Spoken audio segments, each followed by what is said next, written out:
Indah berbalam di awan petang, berarak di celah pepohon arau.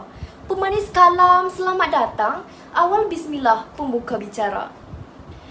Bismillahirrahmanirrahim. Assalamualaikum warahmatullahi wabarakatuh. Salam sejahtera, salam nadi ilmu, amalan membaca. Bak kata pepatah, tak kenal maka tak cinta. Jadi izinkan saya perkenalkan diri saya terlebih dahulu. Nama diberi Kasih Nurmala binti Muhammad Rashidi, merupakan pelajar tingkatan 4 dari Sekolah Menengah Kebangsaan Pekanbaru yang berkod AEA 3090. Pada waktu petang, saya gemar membaca buku bagi memanfaatkan masa lapang saya. Hadirin dan hadirat sekalian, Tan Malaka iaitu tokoh perjuangan Indonesia pernah mengatakan bahawa selama kaum muda masih membaca buku dan mencintai ilmu pengetahuan, selama itu pula harapan akan masa depan tetap ada. Pada hari ini, saya akan mengulas dan mengupas isi kandungan buku yang menarik yang telah saya khatamkan ini. Jangan Kacau Aku, Boleh Tak? Ia merupakan sebuah buku novel karya Aidil Ghazali yang diterbitkan oleh Iman Publication pada tahun 2024. Terdapat 346 helaian muka surat yang tercetak dan mempunyai sisipan bab sebanyak 32 bab. Buku ini berharga RM32 di Semenanjung, manakala di Sabah dan Sarawak pula RM35. Watak utama bagi novel ini ialah Ehsan, iaitu seorang atlet Muay Thai. Meskipun dia terlibat dalam suatu sukan yang maskulin ini, namun Ehsan ialah seorang anak mak. Dia bersungguh-sungguh dalam latihannya untuk membanggakan ibunya, iaitu Mak Misnah. Dia tidak rapat dengan ayahnya, walaupun dia merupakan satu-satunya anak lelaki dalam keluarga mereka.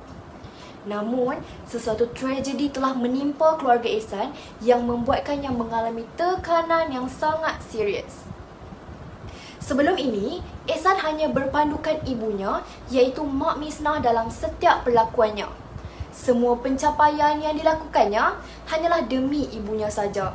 Jadi, apabila ibunya meninggal dunia, Ehsan mula hilang sinar cahaya kehidupannya.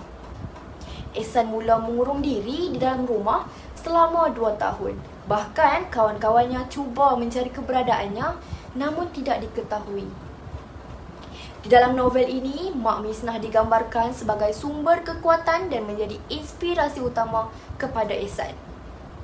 Munculnya Dahlia, iaitu musuh ketat Ehsan semasa di bangku universiti dalam hidupnya, membuatkan Ehsan semakin rumit. Boleh dikatakan hampir setiap hari, Dahlia datang hendak mengganggu Ehsan. Dahlia mencuba pelbagai usaha untuk menarik Ehsan keluar daripada kesedihan yang berlarutan. Tanpa diduga-duga, usaha Dahlia selama ini berhasil dengan bantuan ayah Ehsan, iaitu Pak Idin, yang cuba membantu anak lelaki satu-satunya keluar dari masalah ini. Pada akhir cerita, Ehsan berjaya keluar daripada masalah ini. Ehsan mula bekerja sebagai barista di kedai kopi berhampiran. Tambahan pula, Ehsan mula mengikhlaskan pemergian ibunya. Masa mungkin datang membawa sakit dan luka, tapi seperti air laut yang mencecah pantai, ia juga pergi meninggalkan sembuh dan luka. Ayat-ayat ini saya dapati di halaman muka surat yang pertama. Pada pandangan saya, novel ini terselit pelbagai pengajaran yang sangat bermakna untuk kita semua. Sebagai contohnya, kita perlulah menghargai orang yang tersayang yang masih ada di depan mata kita sebelum mereka hilang. Kita juga perlu ikhlas dan menerima dengan pemergian orang yang tersayang dan jangan berputus asa dalam membuat kebaikan.